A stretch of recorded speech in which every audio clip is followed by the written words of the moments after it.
Spoštovani, počaščen sem, da smo se danes tukaj zbrali v Vitanju, da nam je omogočeno, da lahko spregovorimo o naši povezovalni zgodbi gibanja Povežimo Slovenijo, ki nekako postavlja temelje za prihodnji razvoj Slovenije. Ko razmišljamo o naših ciljih v prihodnosti, je prav, da se za trenutek tudi ozremo v preteklost. Velikrat citiram besede gospoda Ivana Omana, tokrat bi pa naredil eno izjemo, glede na trenutna dogajanja v Sloveniji, glede na trenutne geopolitične razmere v naši regiji, se mi zdijo primerne besede profesorja dr. Franca Zagožna, ki je 12. februarja 1988 zapisal: bila je pšenica, bila je potica, zdaj pa raste plevel.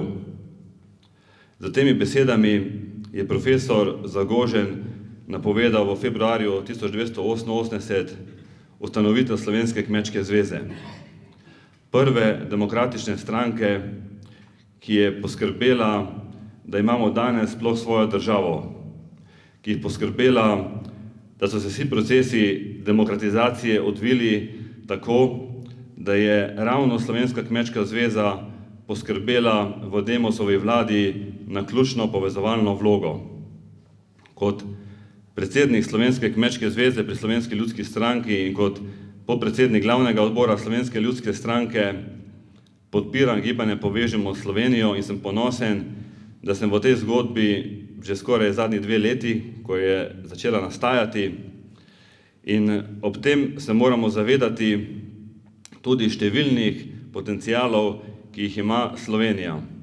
Ne smemo pozabiti na naše športnike, njihove vrhunske dosežke v mednarodnem pomenu. Ne smemo pozabiti, da številni kazalniki našega gospodarstva kažejo odlične rezultate. Ne smemo pozabiti, da imamo številne uveljavljene mednarodne strokovnjake, ki imajo posebno mesto v slovenskem in v mednarodnem prostoru, da naši mladi na nacionalni ravni dosegajo na najrazličnejših področjih odlične rezultate.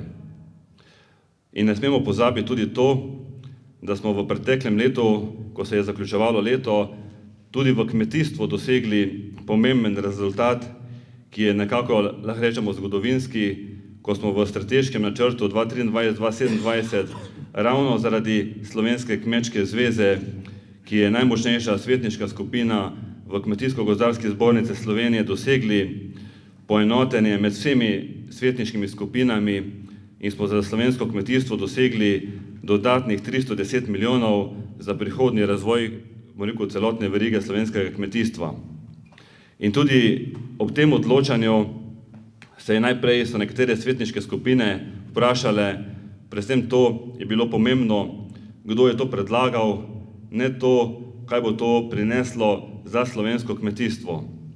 In tam je bil en zelo pomemben trenutek, ko smo to povezanost dosegli, in vse te naše dosežke Slovenije nam zavidajo marsikatere še bolj uspešne velike države, ampak kljub temu ocenjujem, da v Sloveniji vlada nekakšno splošno nezadovoljstvo, da je vedno bolj poudarjeno izključevanje, da ne najdemo nekega splošnega družbenega konsenza, nekako nacionalne enotnosti. In tukaj se moramo vprašati predvsem to, kaj bomo v prihodnje storili, da bomo te delitve na leve in desne nekako pozabili, da bomo pozabili delitve na naše in vaše. In tukaj je ravno gibanje Povežimo Slovenijo tisto, ki je trenutno nek unikum v slovenskem političnem prostoru. Tega, kar smo naredili v gibanju Povežimo Slovenijo, v 30-letni zgodovini Slovenije ni naredil še nihče. Nikomur še ni uspelo, da bi se 5 političnih strank, ki so razmeroma specifične, različne med seboj, da bi se povezale do te mere, da bi v vsakem volilnem okraju vse skupaj potrdile oziroma podpirale samo enega skupnega kandidata.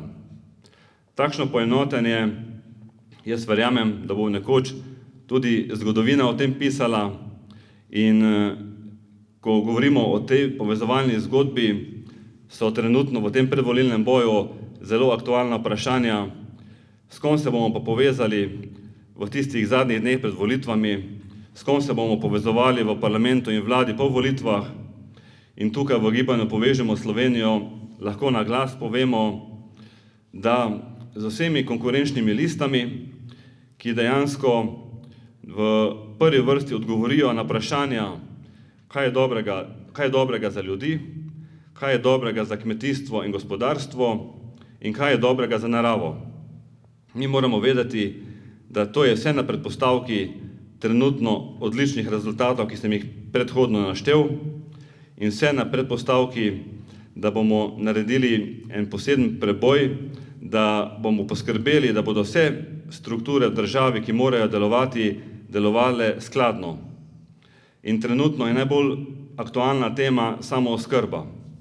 Samooskrba v širšem pomenu pomeni samooskrba najprej za hrano, z energijo, za zdravili in vsemi ključnimi strateškimi surovinami, ki nekako poganjajo naše gospodarstvo.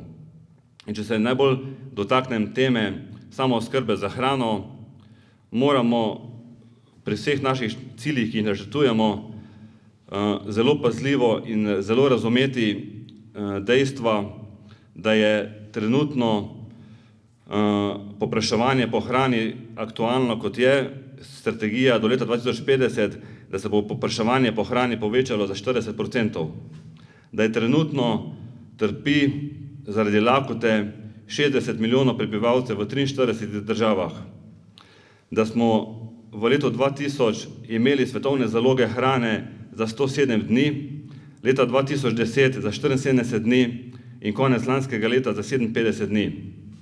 Ko vse te dejavnike nekako ovrednotimo v naše cilje, se moramo zavedati, kje so temelji, da pridemo do kvalitetne samooskrbe. Temelji so naše podeželje, naše družinske kmetije. Družinske kmetije se malodaj zavedamo, da so tisti temelj, brez katerega slovenski narod ne bi obstajal. In tukaj moramo preprečiti upadanje števila kmetijskih gospodarstev, ki je trenutno na stopni 67.900 kmetijskih gospodarstev, kar je 21% manj kot leta 2000, ko je bilo 86.500 kmetijskih gospodarstev. In predvsem moramo poskrbeti, da slovenski kmetje za upravljanje svoje dejavnosti ne bomo samo pokrivali stroškov, ki jih imamo, ampak da nam bo dohodek omogočal dostojno življenje, da bomo lahko vlagali v razvoj naših kmetij, da bomo lahko mlade naslednike kmetij navdušili za kmetovanje in kar je najpomembneje, da bomo poskrbeli za samooskrbo z lokalno pridelano hrano ter za poseljeno in obdelano podeželje. In če se v zaključku naslonim na uvodne besede profesora Zagožna o pšenici, bi dejal, da se veselim, da bomo v prihodnji slovenski vladi lahko naredili veliko dobrega za Slovenke in Slovence, da se bomo borili proti plevelu med pšenico, da bodo zrasle obilne letine. Hvala.